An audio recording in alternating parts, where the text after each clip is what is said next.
हामी चाहिँ अहिले चौरस्ता जस्तै छ हेर्न हामी बस्नु चारैतिर गाडीहरू गान चाहिँ मिठो चिसो हावा चलिरहेको छ पनि मजा आइरहेको छ हामी काम गर्ने ठाउँ चाहिँ दालमा चिउ दालमा चिउ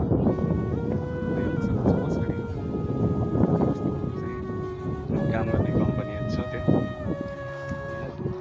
यो चाहिँ यो देखिराख्नु भएको पुल चाहिँ इन्टरनेसनल पुल हो यो पुलबाट इन्टरनेसनल गाडीहरू गइरहेको छ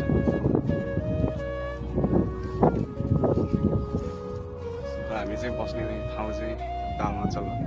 पछाडि देख्न सक्नुहुन्छ त्यहाँ चाहिँ हामी बस्ने ठाउँ यहाँ चाहिँ हेर्न सक्नुहुन्छ यहाँ चाहिँ विभिन्न फुलहरू फुलेको छ अहिले स्प्रिङ सिजन हुनाले फुलहरू यसरी फुल्दैछ र हामी चाहिँ घुमेर आएको ठाउँ गाइस तपाईँलाई कस्तो लाग्छ मेरो छोटो मिठो भिडियो कमेन्ट्स